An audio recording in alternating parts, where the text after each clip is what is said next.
All right, ladies and gentlemen, welcome to a new episode of the Game Time Gents podcast.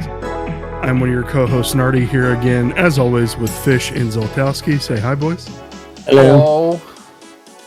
And this week, we're going to get into Week 17 of the NFL, preview Week 18 of the NFL. Unfortunately, we're in the last week of the regular season, which means one of our teams, this is the last weekend of football. We will see them play this year, but we will pray for next year that it'll be a little bit better. You better pray really hard. Oh yeah, I'll be praying to multiple religions probably. And we're going to close off this episode with a draft of our favorite holiday movies. But boys, before we get into those topics, do we have any life updates to share? I know we were off the last 2 weeks or the last week. No, I don't think any crazy life updates from me on my end, at least. Just the holidays and all the craziness stuff. So, planning on next year's vacations. That's what we're doing. Did you guys have a good Christmas? Yeah, it was good. Went to her place in the morning, then my parents in the late morning, early afternoon, and then back to her place for dinner. So it was nothing but driving and eating and more driving. So it was good. Sounds like a good time. Everybody had fun, so it was good. Nice. Yeah, this past weekend I got to go see my family, so we don't get to see them too much, but that was nice to go see them. Yeah, that's good. Nothing crazy for us. Just stayed at home in the morning. Arthur attempted to open his presents. Still not quite there yet. But then we went over to her aunt's and hung out, played games, opened some more presents, and ate some really good cheesecake. And a lot of good food too.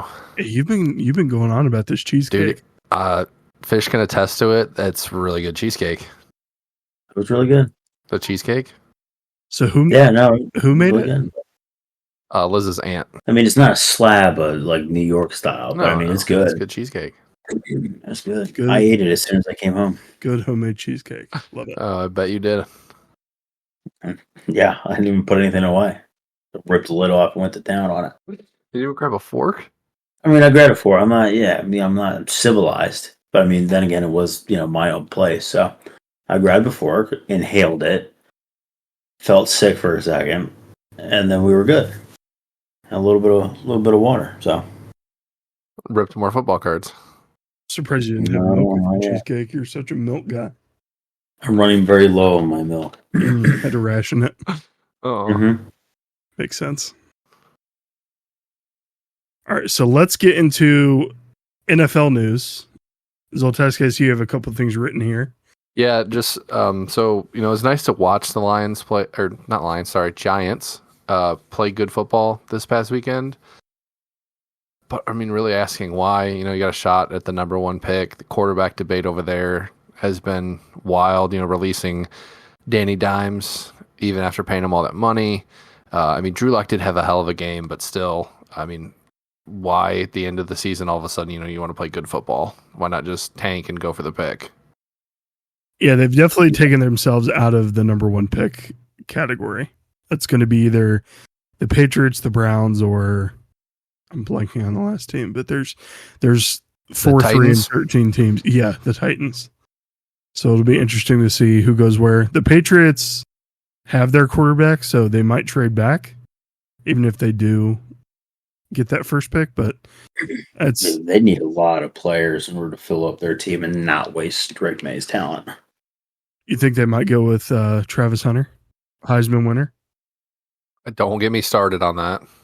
I was talking to Bosom about it. I mean, it's a possibility. I don't know. There's a lot of holes in that team, and Drake May looks good for what he has, which around him is currently just shit. So, I mean, Ramondre's had 9 fumbles on the year already. They benched him, didn't bench him. So they need a lot of work receivers, probably a good stud-ish running back, or at least, let him hold onto a football for the entire offseason, kind of like what AP did. But, I don't know. I could see them getting a really good receiver, a good corner that they need, or anything that, they just need a whole bunch of stuff. Or they trade back, like you said, accumulate a bunch of picks, and then try and piece together a little bit more of a quicker start and with Drake May there, so trying to piece everything together just a little quicker instead of year 6, and then you're like, oh, I think we have a team now. Well,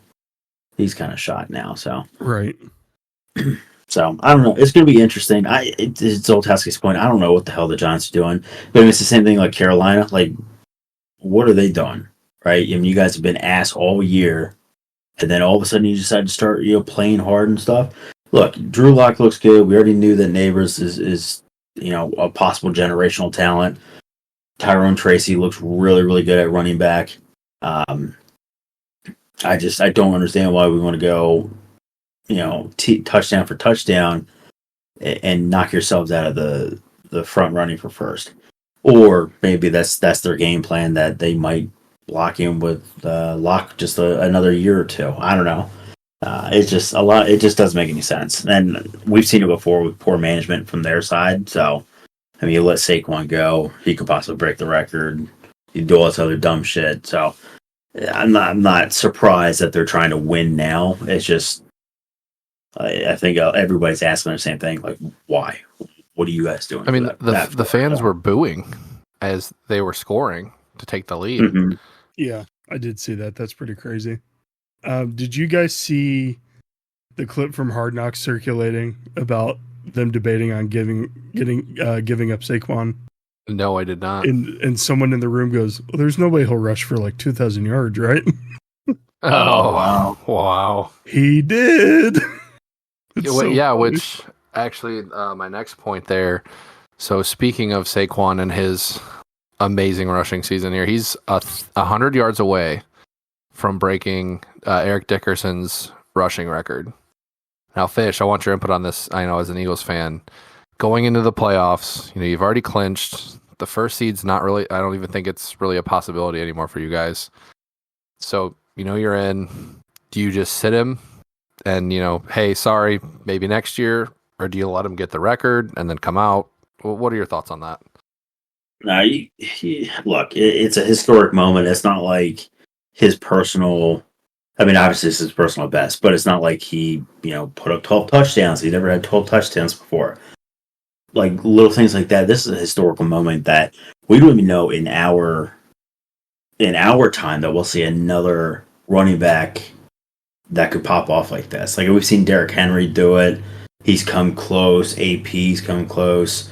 And a bunch of other guys. But, I mean, this is attainable. It's something that a lot of people were saying that, yeah, that rushing record will never get broken. Now, granted, we did get an extra game.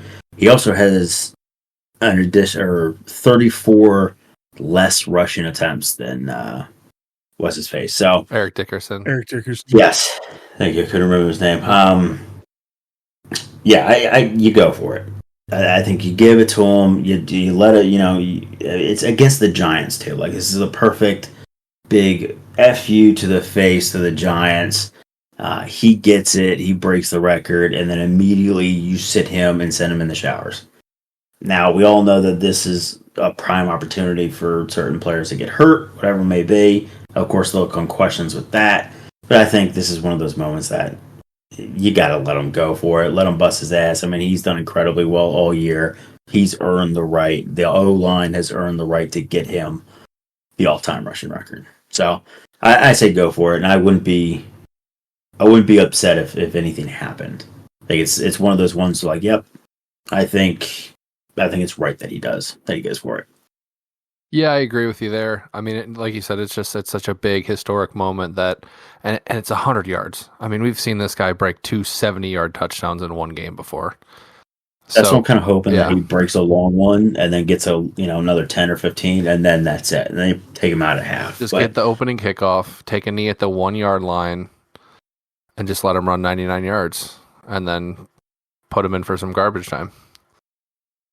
It'd be great if things work like that. Yeah, I know. But I also think that they might sit him just because no matter if he breaks this or not, you're going to get the people that are going to chirp like, oh, well, he did it, but he did it in one less game, so it doesn't really matter. Yeah, but I mean, if he had a game's worth of, less rushing attempts, you know what I'm saying? Like, you said, what, 34 less right now? Yeah, he's also sat a few games too. Yeah, he Because was. we've blown somebody out of the water. So He was. I think he was hurt one week, wasn't he? Or he didn't play. yeah, he didn't play. Yeah, I think it's the week I got shafted on. But yeah, he didn't play much of like the second or first half or whatever it may be. And you're gonna have those guys chirp. I've already seen it come across, but I mean, you look at the stats wise. I mean, it's nothing against Eric Dickerson or whatever it may be, and he's kind of chirped online too. Look, nobody wants to give up their all-time record until they pass, and then somebody can go ahead and take it because that's their record, while they're alive, type thing. But I mean, you'd be emphatic to not have a Saquon type player break your record. I mean, it should be an absolute honor. But I mean, people are going to chat and talk. But if you go and look at the stats, he's got less rushing attempts. Yeah, there's an extra game, but I mean, it's at the end of the day, it's how many times did you go for it? What's the record? So I don't know. Yeah, it is what it is. You gotta let them get it though. I think there's no question about it. Yeah, there's been 3 games, 56% snap, 53, 51% snap, and one of those, the 53 was against the Giants, and 17 attempts for 176 yards. I mean, it wouldn't surprise me if the Giants were kind of playing. I don't want to say people were playing dirty, but it wouldn't surprise me if they did some kind of shady shit. To prevent that happening, and then obviously to kind of shaft us in the playoffs. So, and that would be a full circle moment, man. It really would. He gets it against the Giants. It's crazy. 100%. That's what I'm saying. That they have no rhyme or reason to. Obviously, I know the implications if he gets hurt in the playoffs, and it really ruins our chances or whatever. But it's one of those very, very rare circumstances that it's like, you know what, go for it. I mean, they had my lot in the locker room talking about it, and they're like, yeah, we're gonna go ahead and get him. I'm gonna talk to the coaches and stuff like that to make him go out there and at least get 101 and then set him. Like, we don't need to blow him out of the water for 400 yards, but I think it's the right thing to do. Yeah, I hope they do. I think from what I've seen too, remember there was a clip where Sirianni had asked him if he wanted to go in and break his personal best. And, he had said no at the time. I think it was early in the season, but I feel like that's what Sirianni's going to do. He's going to be like, hey, Saquon, do you want to do this? Yes or no? Like, you're making the call on this. I think he wants to do it, and I also think that comes. And you're right. He was letting the young kids eat, which is great. Will Shipley and Gainwell and all of them. But I think it'll come to, like you said, I think it'll come down to that circumstance where Sirianni looks at him and goes, "Do you want this?" They'll go, "Yeah, but I'm here for the team." And I think that's when the whole O-line will stand behind Sirianni and go, "Now we're going to go ahead and get you this. You deserve it." So I think it's going to be one of those moments where Saquon let the young guys eat, and he's got the buy-in from the linemen, and they're going to do vice versa for him. So they just got to protect really well. All it takes is one play, 2 plays, and it's gone. It's broken. So yeah, we'll see. If there's anyone that can do it on a quick turnaround, it's Saquon. But let's get into our Week 17 fantasy heroes and zeros. Anybody want to start specifically? Yeah, I mean, we were just talking about the Giants. Why don't you take it away, Fish? Yeah, so my fantasy hero, although I think it was a big bonehead move, I'm going to go ahead and go with Drew Lock. Guy played out of his mind on Sunday. We were all watching. We're like, what the hell is going on? Where have these Giants players been this entire year? He played 100% of his snaps, went 17 of 23 through the air for 309 yards, 4 touchdowns, and adding 1 on the ground as well, giving him a grand total of 34.36 fantasy points. We've seen little stints of Drew Lock, what he did with Denver, and we're like, oh, this kid's not too bad. And then the following week, it's like, yeah, he might be that bad. I think this is one of those moments where he just didn't give a shit. A lot of the pressure was kind of off him. Giants have already been eliminated. This is one of those games where the Colts needed to win. Drew Lock was like, yeah, I'm going to go ahead and showcase my talents. I mean, the passes that he was making, Neighbors only had to jump in the air a couple times. Most of the time, he was on both of his feet catching the ball. And now we see what he can do running yards after the catch. So again, we talked about this a little earlier. We're not sure what the Giants are doing. If they had number 1 pick locked up, just kind of like coast in, don't do anything stupid, and then they do something like that. But I purposely did not start him in one of my leagues, and it's kind of biting me in the ass because if I did, I would win. Maybe I still have to tally it up tonight, but he is definitely my fantasy hero for a week, especially if a late streamer. If he's out there, I know most of the weeks are ending, but I know some ESPN go double weeks. He might be a possible little stream snipe there at all. He might be worthy picking up and stashing just so someone else can get it, especially if the Giants don't plan on sitting Tracy or Neighbors going into next week. So, but I can't imagine why they wouldn't. So, but yeah, Drew Lock, fantasy hero for me this week. Yeah, he's absolutely playing for a roster spot somewhere next year. I don't know if it'll be with the Giants or not, but you're right. He's shown some spurts in his career where he's been great. A lot of spurts where he's been bad. I don't think he'll be a franchise guy anytime soon, but no, it's good for him to go out there and show what he has. 309 yards on 17 completions is kind of crazy. It's a Neighbors is down there somewhere situation, but hey, it works. Yeah, or Neighbors take this and just go. Yeah, it was. I'd say what we saw was Zoltowski with a couple slants, and then he was, broke off a 20, 30-yard run. Yep. So, I mean, definitely a lot of it came from Neighbors, and now it just kind of really showcases at a halfway decent quarterback how dangerous Neighbors could be in the NFL. And for any cornerbacks eventually would listen to this podcast, you guys better watch out. This guy, he is quick and slim. He's going to be something. And it sucks that he plays in our division, but it's going to be scary, especially he's just a rookie this year. So big shout out to him and Tracy getting 1,000 yards apiece. I think Tracy was all-purpose yards, but that was a good game to watch and kind of see what they can showcase and do as a Giants team. So, well, Tracy too didn't come until halfway through the season. Yeah, maybe so a quarter of the way. That 1-2 combo, both of them. I mean, we kind of saw like little inklings. We knew that Singletary was not going to be the guy, but they abandoned him quickly. Especially, I think it was one of those 40 or 50-yard runs that Tracy had. And, didn't really see much of Singletary the rest of the year. So, I mean, they could do something good. Just imagine if they had the first pick, what they could do. But I guess time will tell with that. True, yeah. I mean, Shedeur Sanders to New York looks a lot more hard to attain at this point. But Zoltowski, why don't you go ahead with your fantasy hero here, bud? Yeah, so my fantasy hero got a wide receiver this week. Guy's been a lot of fun to watch, especially on a younger team. New quarterback. Talking about the Denver Broncos, Marvin Mims Jr. is going to be my fantasy hero this week. 80% of the snaps taken, 8 for 8 on receptions there for 102 yards and 2 touchdowns. And the one touchdown was the game-tying touchdown in the end zone while he was double covered. So that, I don't know if you guys saw that. We might have been watching it together. But it's just a fantastic catch. Dude's been having a great year. Eclipsed over 1,000 yards. So excited to see the chemistry that he and Bo Nix have to keep going forward. That Broncos team, I think we counted them out at the beginning of the year, and they're playing really good football. Yeah, Cortland Sutton looks good. Yeah, he's been very good on all year, and he's just always open and looks like a good safety valve for Nix too. So then they're starting to work Estime in there a little bit more. He's getting more touches. He's not looking half bad.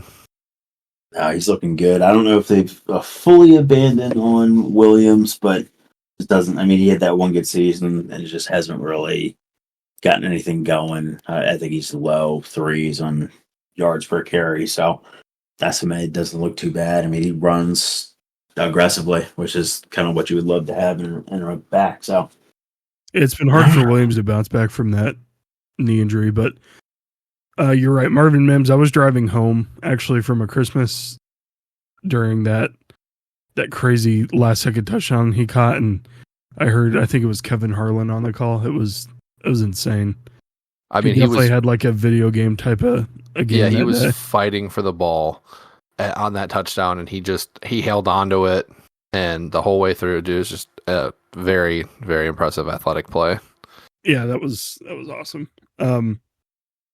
I also chose a pass catcher, and I'm going to go with a guy on my team, Jerry Jeudy. This is my fantasy hero for the week. It's also fantasy hope for next year, or just hope for the Browns in general. Jerry Jeudy was on the field 97% of snaps. He had 18 targets, 12 receptions, 94 yards. He did not get in the end zone, but he did end the game with 23.4 fantasy points.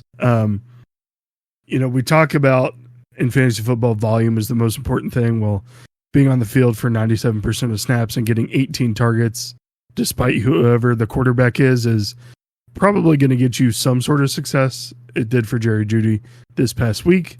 You can tell that the offense, at least the passing offense, is being run through Jerry Jeudy at this point. And he played amazing. I mean, in the very dark that is the Browns offense right now, Jerry Jeudy is very much the light. So it is nice to see at least some sort of hope that we have locked up for the next few years.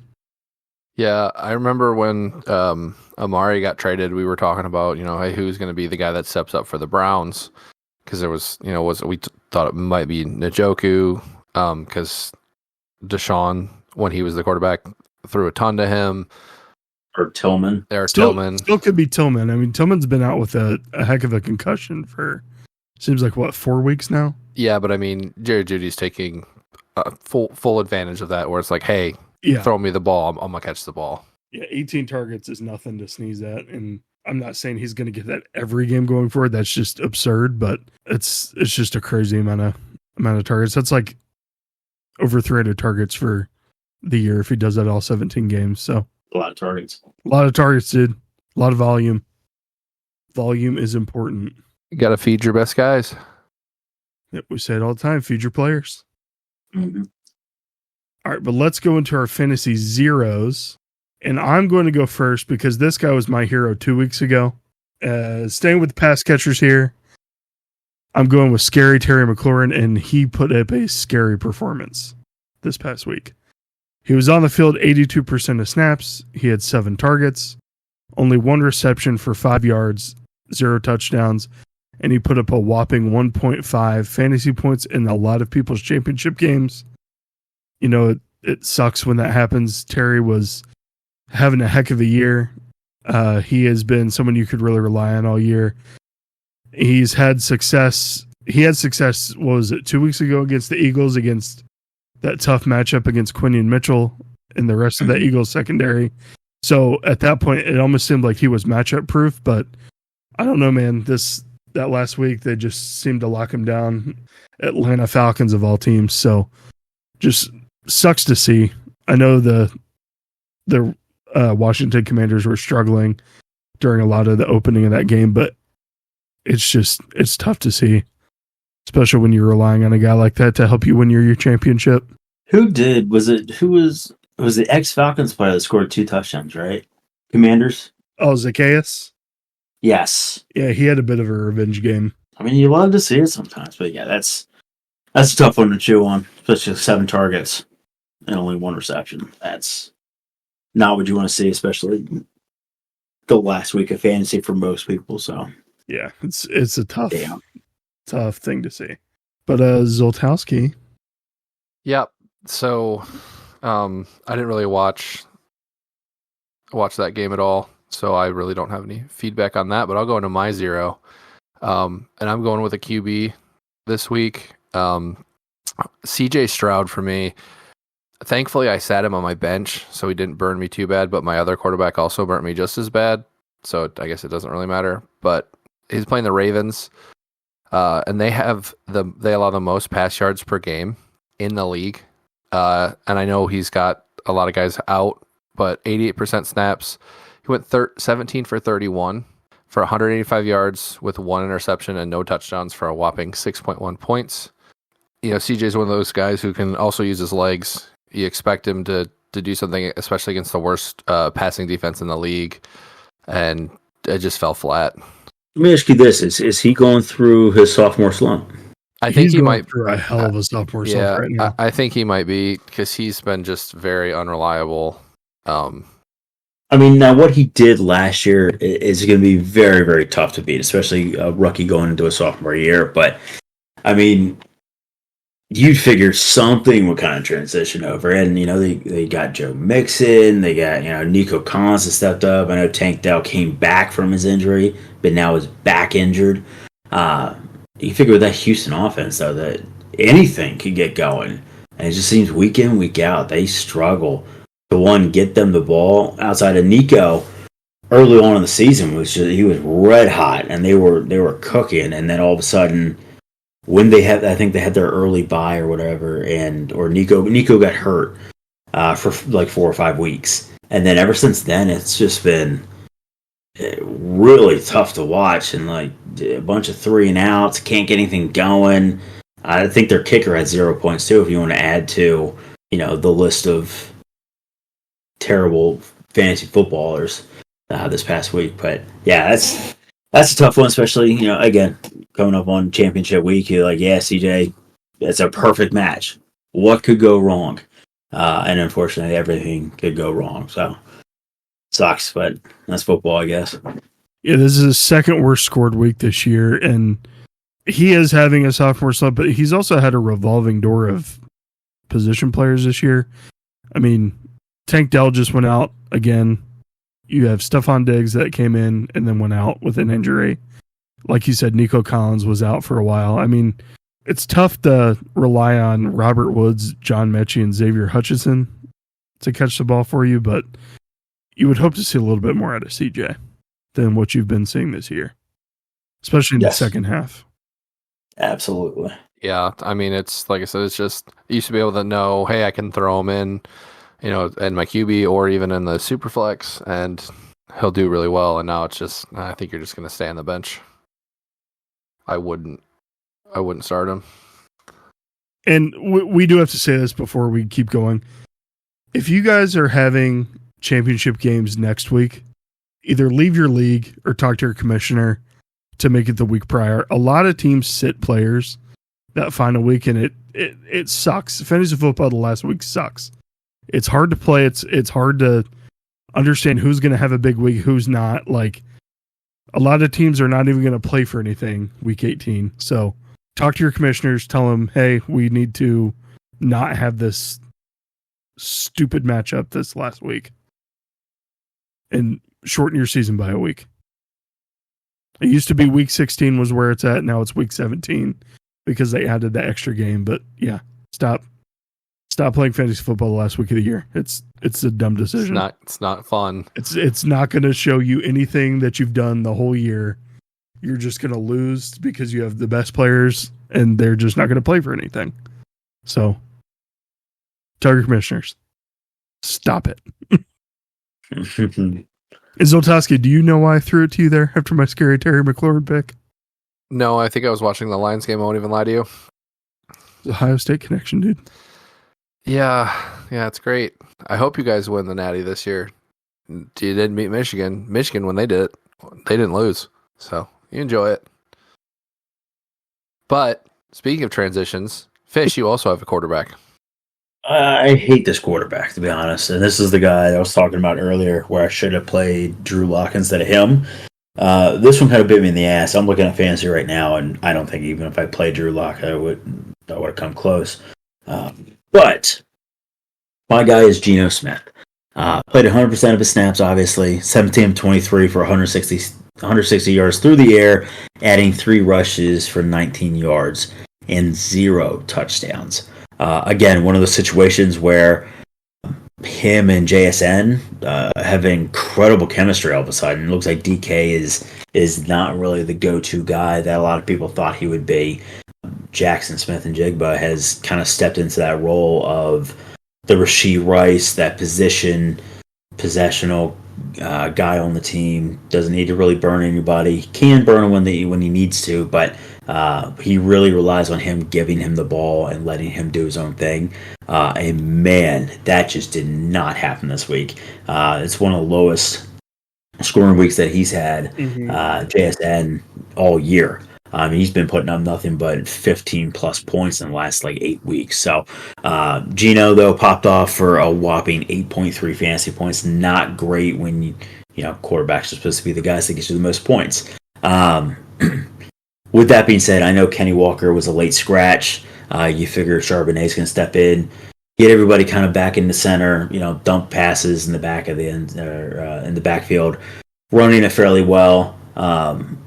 It's just, I don't know. The Bears D has stepped up. I mean, they got embarrassed last week, and it looks like they stepped up and really kind of showed what they did earlier this season, kind of were able to lock people down. But again, that Bears offense just couldn't get anything going, and they ended up losing 6-3. With that being said, Geno kind of killed me on this. I know that they were fighting to play for a spot. I can't remember if they are still in it, but it seemed to be a must-win game for them. And it's just that division, that second spot is kind of losing their grasp each week. And unfortunately, they need to get something going. And just wasn't it against a very, very weak offensively for the Bears, but then their defense kind of reawoken again, much like earlier this season. So, fantasy 0, it's got to be Geno Smith for me. Yeah, the Seahawks. The Seahawks have been. I mean, they are hacks.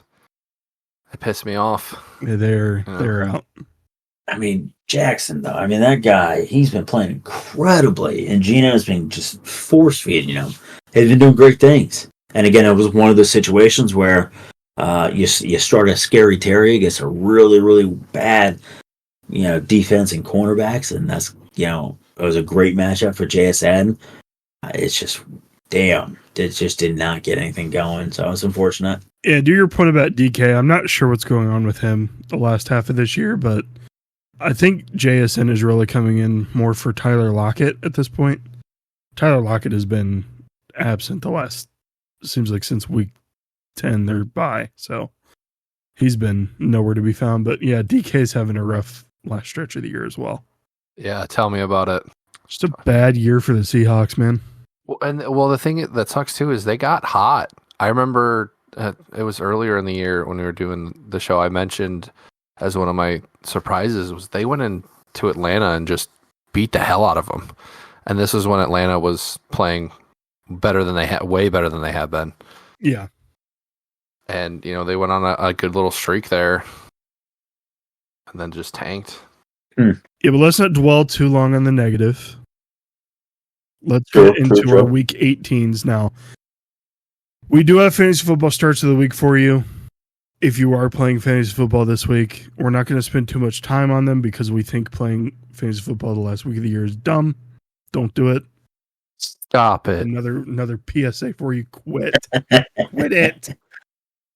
But I'm going to start here. It was actually Zoltowski's fantasy hero last week. I'm going to go with Marvin Mims. Marvin Mims is playing against Kansas City. Not just him. The entire Broncos team is playing against Kansas City this upcoming week. Marvin Mims has 47% snap percentage the last 2 weeks. Both are season high. He had a career high 8 targets last week as well. The Broncos are very much in control of their destiny, even though they did lose to the Bengals. They are in a must-win situation. If they win, they are in the playoffs. Piggybacking a little bit off of what Zoltowski said, Bo Nix is starting to rely on Mims a little bit more. He's a great secondary option to Cortland Sutton. Sutton's that more big body guy. Mims is going to stretch the defense a little bit more than teams have been familiar with the Broncos doing in the past. And Sean Payton, going back to his entire coaching career, likes to go with the hot hand. So I think you're going to see a lot of Marvin Mims in this game, especially if Kansas City doesn't start like your Trent McDuffie or what's that good safety's name that they have, Eric Reed. It's going to be interesting to see how Marvin Mims plays in this game. Yeah, I think that's a great pick, and not just because I had him as my hero, but it's like you said, Kansas City should sit a lot of their players just with locking up the 1 seed. Who cares if they lose another game? It's not like they're, if they were still undefeated, it'd be a different story. But I think he's going to have a game, especially if all their good players are out. I mean, he's just going to go bonkers, especially the game he had against the Bengals, who were playing for everything and still popped off. So I think it's a great pick. I forgot to say he was only started in 5% of leagues on Sleeper last week. And I bet you every single 95% that has him wanted to start him. Well, he's not even rostered in 100% of leagues. He's rostered in 67%, but I'm sure a lot of people would have played him in place of some other people that they could have played. Did that make sense? Did I just have a stroke? Yeah, I think he definitely stroked out, but I bit. understand. It Long for story short, play Marvin Mims. Fish, you also have a pass catcher. I do too, and Zoltowski, you do as well. But I shall go first. My guy, we've talked about the Colts all year, right? We understand that the running game's been fine, the receiving game, and really kind of stems from the quarterback, right? Quarterback Anthony Richardson has just never been accurate. And then you got Joe Flacco that steps in, and we know one thing about Joe is that he loves to spread the ball and spread it to everyone. Michael Pittman, finally, I thought he had disappeared off roster. He showed up this past weekend. But my guy that I'm talking about here is Alec Pierce. This guy, every time I looked up at the TV, was catching either a deep ball or a quick out and running wild. I anticipate Joe Flacco starting again. Now, they are out of playoff contention, so like Nutter said, there's really no reason for them to play. At this point, I think it's going to be a pride game, and just, let's work on the young guys in. I think Alec Pierce, they may sit Pittman. I think Alec Pierce is going to be one of those guys that does not sit. I couldn't even tell you who is behind Joe Flacco, but Joe Flacco, I mean, he's not the future, so I don't see him not playing. Which then go ahead and stems in that Alec Pierce should get his fair share of receiving yards and possible touchdown as well. Especially if you're going into this final week 18, you're in the last week of playing, fantasy playoffs. If he's out there, snag him. I'm looking here, and he's only managed in 79% of the leagues and only started in 8% of the leagues. So much like Nutter's guy, I believe that should go up as well. Now that Joe Flacco is going to be the quarterback, hopefully going forward into the next week, just anticipate him to get a good amount of targets. Now, I know last week he had 9 targets, caught 6 of them for 122 yards and a touchdown. So just go ahead and throw that out there. If he gets his target share, he will pop off for you. So that's my fantasy start of the week. It's got to be Alec Pierce. It is a great pick. There's definitely a world where either Josh Downs or Michael Pittman sit. So Alec Pierce will be next man up. It's a great pick, Fish. Yeah.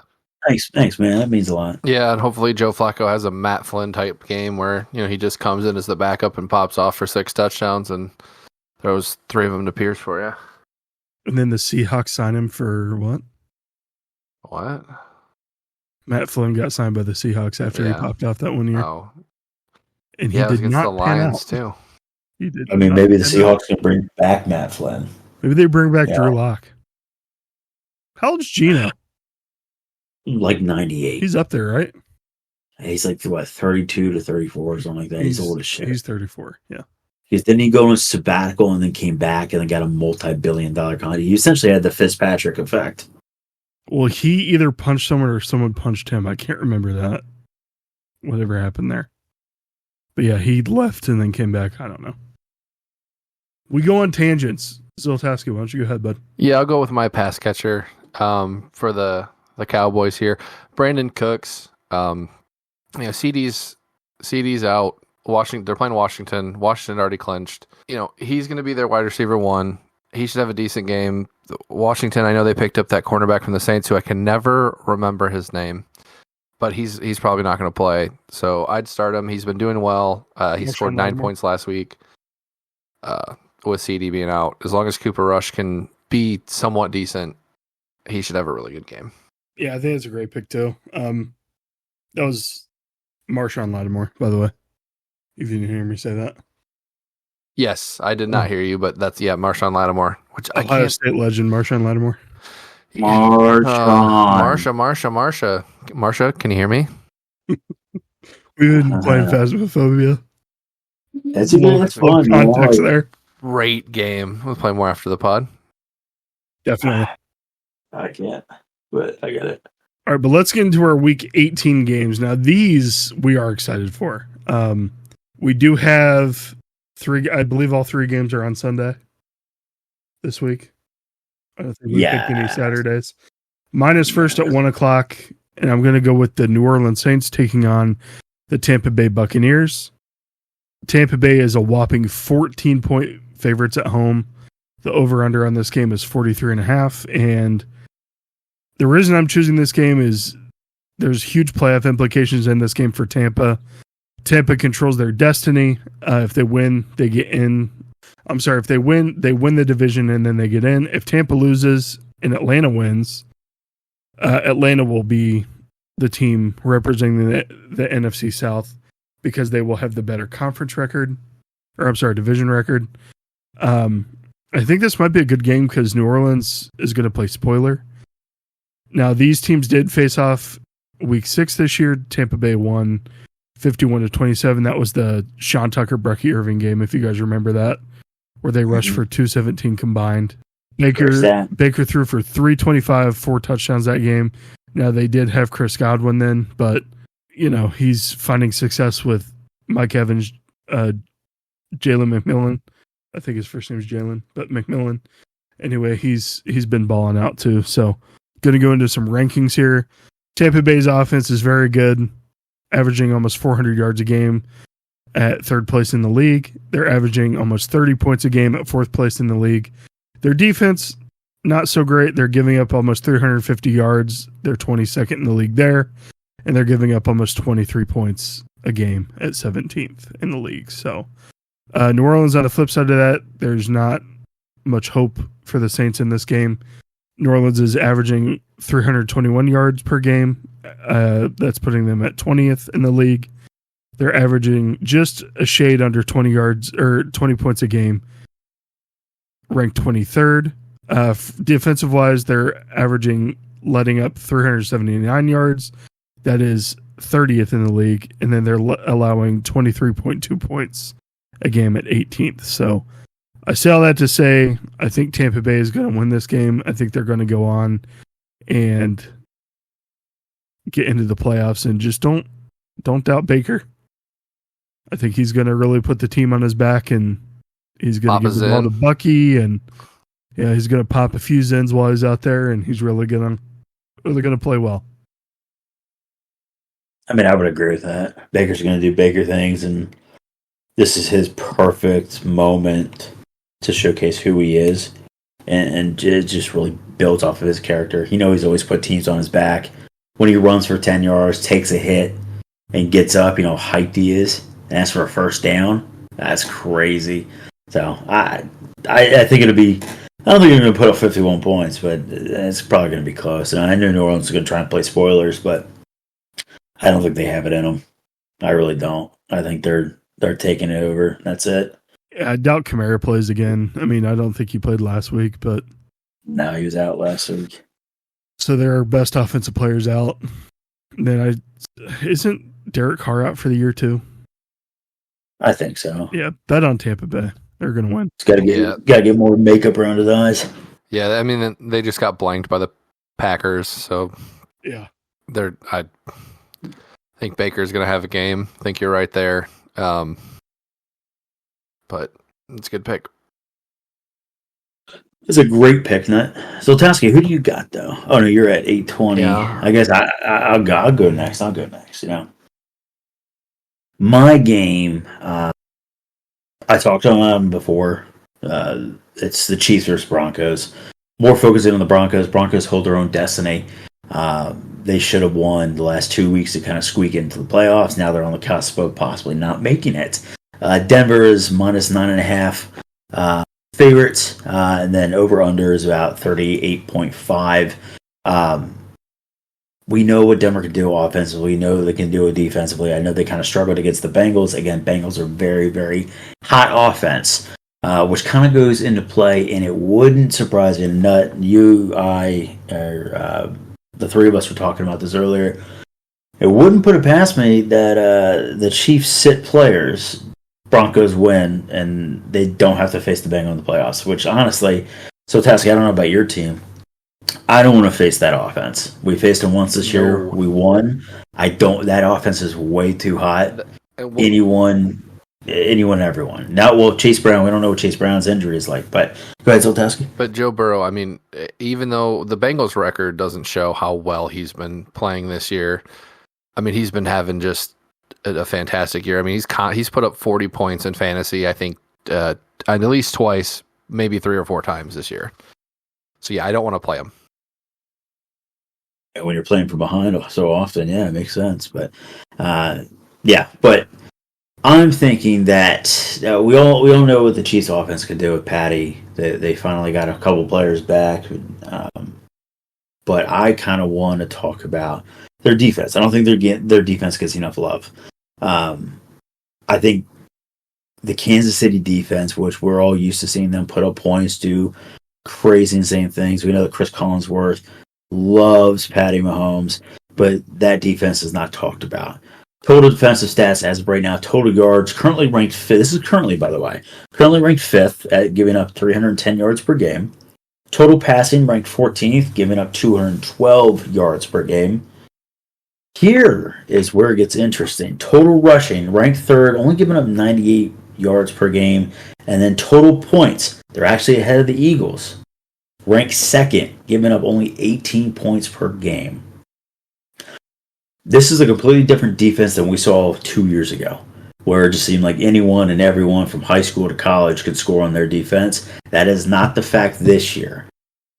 Look at all the games that we all joke about, the refs coming into play, so on and so forth.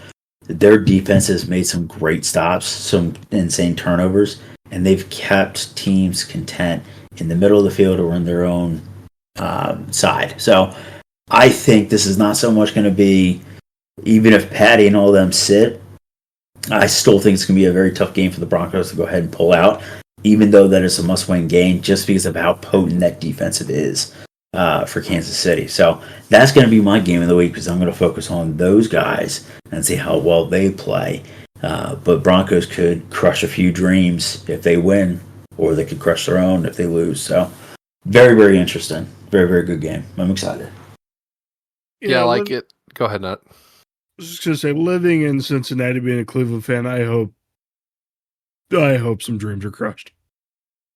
Oh, dude! On Sunday we were at a B-Dubs in Kenwood, and they're cheering for the Giants hard. So it's wild. I mean, love to see the spoiler.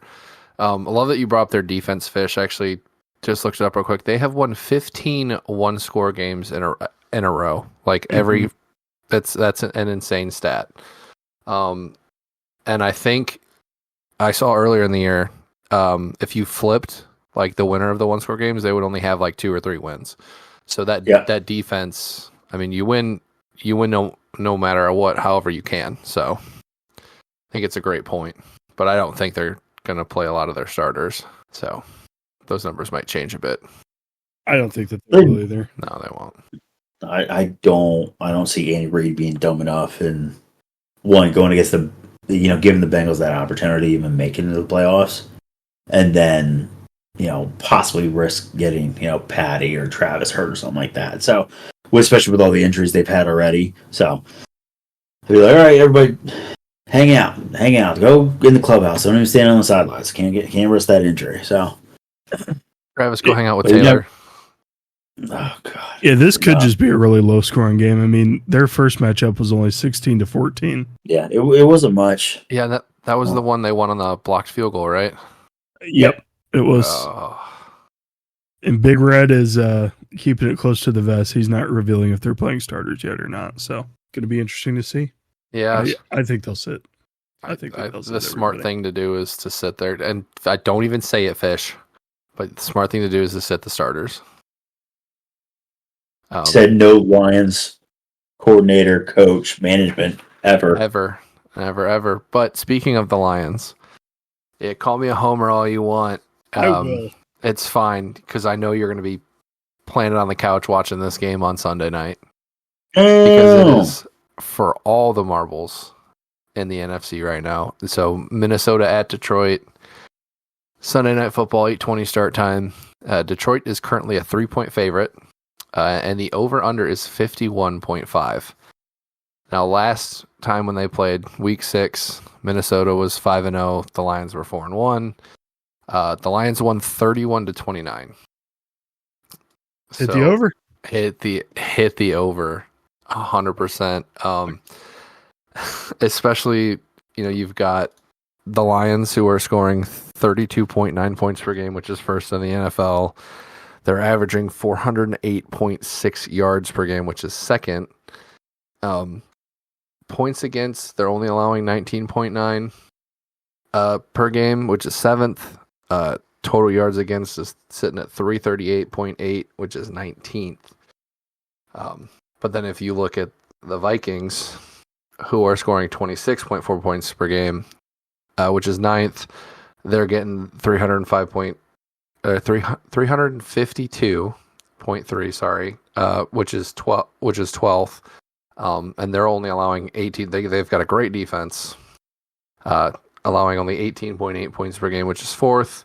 And total yards against is 331.75, which is 16th. So I still think we're going to see Sam Darnold and Jared Goff have an absolute shootout on Sunday night in Detroit, just like last time. I'm obviously picking Detroit. I want them to have the number 1 seed, first round bye. Got a few players, just a few on the IR.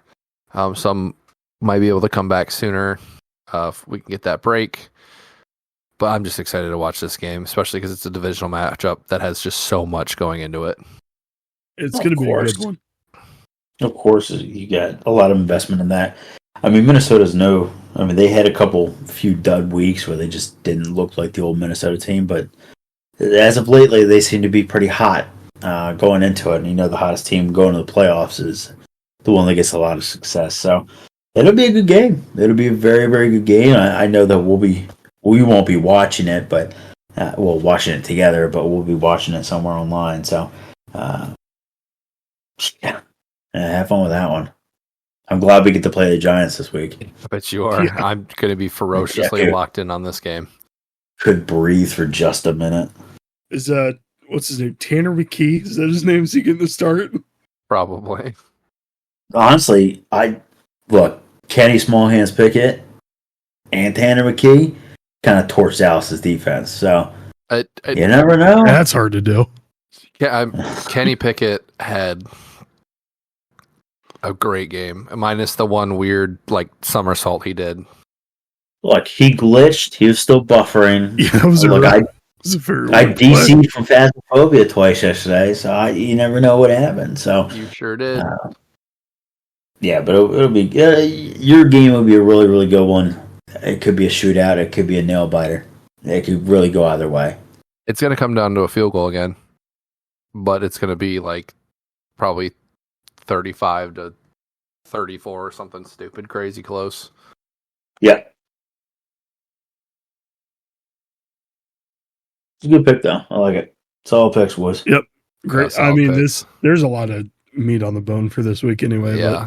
Last week so much meat. Last week of the season is normally always a good one. Yeah. Except for fantasy production. It's not good for that. Don't hear what we're not saying. Stop playing fantasy football last week of the year. Start Kenny Pickett. Start him. All right, but boys, we have a draft to do. We took it all draft. This is a week removed. It's okay. We just didn't have time to do a show last week. We hope you guys understand, but we're going to draft our favorite holiday movies.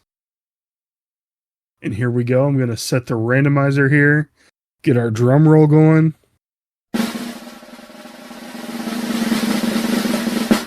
We have me first, Fish second, Zoltowski bringing up the rear. Is there? All right. I'm here for it. No collusion this time. Collusion? What are you talking about? Collusion.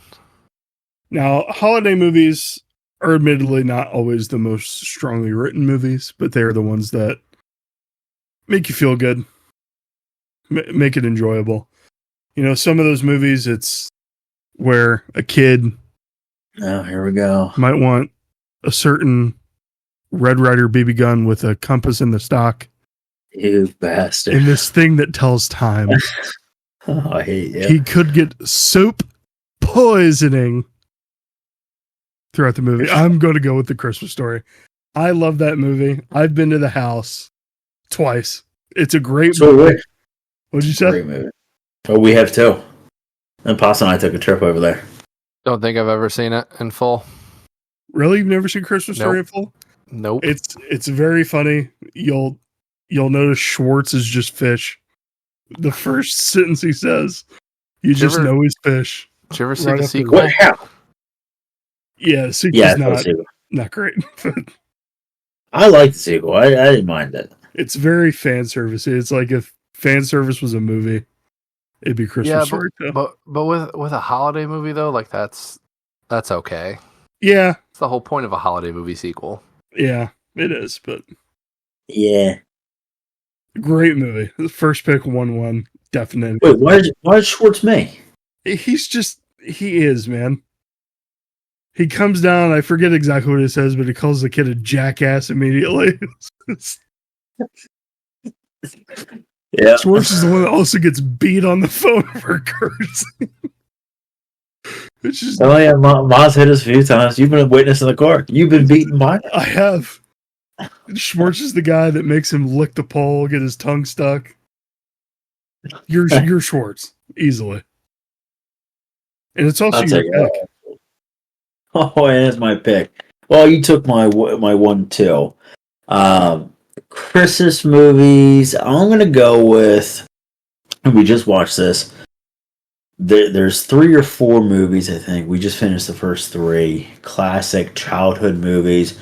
We all wanted to sip the hot chocolate from Santa Claus. Yep, great movie.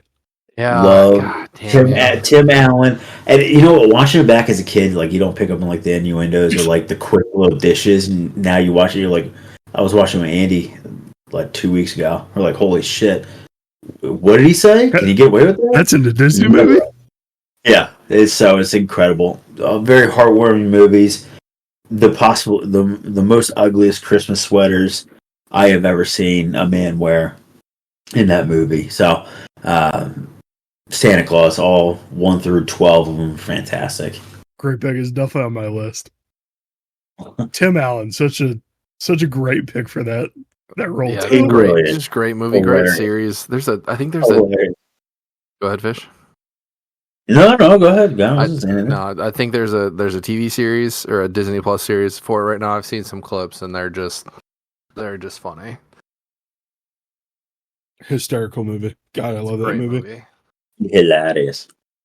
Oh, does that bring it to me? And on the turn? Oh. Big Z. All right. So for my 1-3. A Very Lions Christmas. You know what? Screw you, man. All I want for Christmas is a Super Bowl from the Lions. Not happening. It might. You never know. All right. So this movie, I used to actually not like that much. I don't know why. I didn't enjoy it. And I think Liz would kill me if I didn't put this as my first round pick, but it's actually grown on me a lot. But it's got to be the first Home Alone movie with Kevin McAllister. Okay. I mean, we went, we dressed Arthur up as Kevin. We were the Wet Bandits for Halloween. Liz has the Lego house. Just the thought of how do you forget, I know you got a huge family, but how do you forget your son on a plane going to another country and he's just an evil genius. Pretty sure he's young Jigsaw, and then something happens and he becomes evil. It's just a great watch. It's just funny. It's just a good movie. I'll admit it now, Liz. I like Home Alone. Yeah. So on the turn here, so another Christmas movie that's kind of chaotic with another big family is National Lampoon's Christmas Vacation. God damn you! Yeah. You don't really need to explain it. Surprising, it's not on my list. It's okay. It's one I haven't seen in a while. But I remember when we had cable TV, if it ever came on, I'm throwing it on and watching it or having it on in the background. Clark's speech about his boss. I've never heard anything more relatable in my adult life now. Cousin Eddie, just the shenanigans. The National Lampoon's fantastic. The National Lampoons in general are just fantastic. Like the National Lampoon's Vacation, and even the remake wasn't half bad. Wasn't as good. They remade Christmas Vacation? Not Christmas, just the National just Lampoon's. Vacation. Yeah, it was called Vacation. It had Ed Helms in it. Ed Right? Helms was in there. Yep. That wasn't too bad. I didn't mind it. No. I like that movie. But I'm gonna hand it off to you, Fish. Yes. So my 2-2. My 2-2 pick. I'm gonna go with it's a classic for our house around Christmas or really any time of the year. Big Ryan Reynolds fan. I'm gonna go ahead and put Just Friends on there. I think I could rewatch that movie 1,000 times and still find things to laugh at. The little antics between his brother, Anna Faris being the crazy girlfriend, and then you got, God, what was her name? Amy Smart, as that, never left hometown, works at the bar, yada, yada, yada. They're in love with childhood. He can never, because he's always overweight. He never got the girl. He moves to California, shreds the weight, looks like Ryan Reynolds nowadays, and then just gets every girl that he wants, except for his childhood love. So it's a heartwarming thing. It's hilarious, so damn funny. I know me and Ma, we watch it all the time whenever we can. It's one of those situations where if it's on, we'll stop what we're doing and watch it. So classic early Ryan Reynolds film. Love it. So good stuff.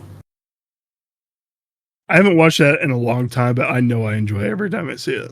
It is so hilarious. I don't think I've ever seen it, but I love Ryan Reynolds, so I'll definitely have to give that a watch. Yeah, Liz would actually like it too, I think. Now she's hit her nicer phase. She might like it. She's nice. That Grinch heart is starting to turn red and open up a little bit. So. I'm sure I'll get a text when this airs. Speaking of the Grinch, About it. I am That's right. happily getting 3 of my first 4 picks here. I'm going with How the Grinch Stole Christmas, the Jim Carrey version. It's one of my favorite movies around this time of year. Just a great movie all around. Jim Carrey, I couldn't imagine anyone else in that role. No, not at all. He plays it up so well. He's a great physical actor. Just, God, he did so well in that movie. And then even the Who's the prosthetics and makeup and stuff in that movie is amazing. There's a lot of weird backstory on the Grinch too that people have made up because of how they talk about how babies join the family with the storks. Yeah. And he's, got 2 moms and they were having a key party. It's a whole thing. But it's another one where it's you don't pick that up as a kid and then Yep. You watch it nowadays, You're like, wait, what are they doing? You're like, wait, what? But no, Jim Carrey's great. It's fantastic. It's funny to watch him do interviews where he does the face without makeup on, and it just looks just as creepy. Yeah, he's good at manipulating. I always thought he'd be a good Plastic Man for DC, but I mean, that's going way too into it. So my next movie, this is one of my all-time favorites. It's really, really campy. It's an action movie for Christmas. I'm going with Jingle All the Way. You can't beat the comedy in that movie. Arnold Schwarzenegger is great. Yeah, I love it. Great. I hate you. That is a great movie. I think every year I realize, when the first scene comes on, when it's the kid, I'm like, oh my God, that's Anakin Skywalker.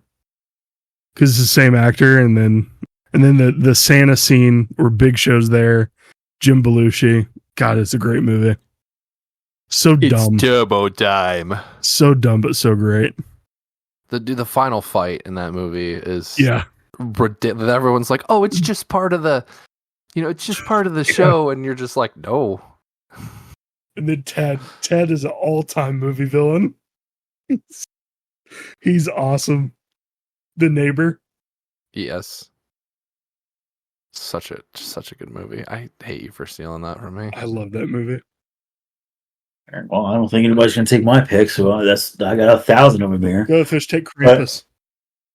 It is on my list. It is on my list. But I kind of want to go different. I want to go more a little comedy, a little humor into it. And honestly, there's a guy with 3 names. God, what was he in? He was in Bad News Bear. Oh, Billy Bob Thornton. I'm going to go ahead and go a little bit of Bad Santa.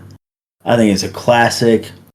You got your scumbag Santa Claus, typical mall drunk, whatever it may be. I think he plays those roles very, very well, as we've seen in Bad News Bears and a few other roles that he's been in. But that whole ordeal, do you want a sandwich? Do you want me to make? I'll make some sandwiches. And the kid's just not getting it. It's just great. And then he dashes his hand open. Oh man, it's just blood on the sandwiches. Oh god, it is. I haven't seen that one in so long. That's a good movie though. You're so funny. Another one I don't think I've seen because I wasn't allowed to watch it, which surprises me. You weren't allowed to watch things? I've seen clips from it, thanks TikTok, and Billy Bob Thornton's great. I remember, but I was allowed to watch the Bad News Bears remake, which that doesn't make sense. I know. Maybe because I was younger, and I had sisters who were younger, and Santa Claus and all that. That might have been why. That makes sense. Santa Claus is hitting the bottle hard. Yeah. I don't know what you do on movie day, and we talked about this last time. So in. We've got so many movie days planned. It's a lot. A lot of Zoltaski, I think you're up next. Right? I am up. So I'm also gonna go the comedy route. I gotta rearrange my picks. Thanks, Nutter, for stealing that from me. But I'm gonna go with actually not a Christmas movie and an animated movie. Oh, you guys ever seen Eight Crazy Nights? Yes, Eight Crazy Nights. That's a technical foul. That's a technical. Adam Sandler is just hilarious. The movie is actually very touching too at the end though. Really good message. The songs are funny. Love a good musical. Whitey's hilarious. His sister's hilarious. It's great. Go watch it. Doesn't matter if you celebrate Christmas, celebrate Hanukkah, Kwanzaa, whatever it is. You'll enjoy that movie. It's a good movie. So, and then got the turn here too. All right. For my last pick, saw this one in theaters. Really enjoyed it. I've watched it a few times, and every time I watch it, it still makes me laugh. It's The Night Before. I don't know if you guys have ever seen that one with Joseph Gordon-Levitt, Seth Rogen, and Anthony Mackie. I haven't seen that. It's a really good one. There are 3 friends who on Christmas Eve always used to hang out and get up to trouble, and it's just them dealing with becoming adults now and still wanting to party like they used to. So they're getting high on marijuana, mushrooms, trying to find this party to end all parties, but still dealing with one's a famous football player, the other one's got a kid on the way, so they're like, oh hey, we can't really do this anymore, we're adults now. But it Seth Rogen's funny. God, I can't speak. Joseph Gordon-Levitt's hilarious. Anthony Mackie's good. I give it a watch. I like it. I enjoy it. It's a great movie. Yeah, I'll have to give that one a whirl. I mean, I'm still down to watch Christmas movies, even though it's past that. But Same. A great pick. I think. I don't know. I'll have to watch it. Yeah, to watch it. It's a great pick because it gives you something to watch. True. True. My final pick, I was going to go Krampus, but I think it's still too new. Same thing with like Violent Night and stuff like that, but I think I'm going to go with an old cult classic. Bill Murray's in it. He's all about the business. I'm going to go Scrooged. Bill Murray's in this picture? Yeah. He's the lead. Have you not seen? Have you either of you seen this? I have not seen Scrooge. I think I might have. It might be too scary for you or not, but yeah, probably. Well, I don't know. You've been playing Phasmophobia. You have. Jump from PG to PG-13, maybe. You get one cuss word a movie. That's it. Scrooge is PG-13. I'm in. 32, by the way. Oh man. But that was always a classic. It's an earlier movie from, I want to say our childhoods, but teens years, I think, or maybe actually it might be childhood. So it came out in '88.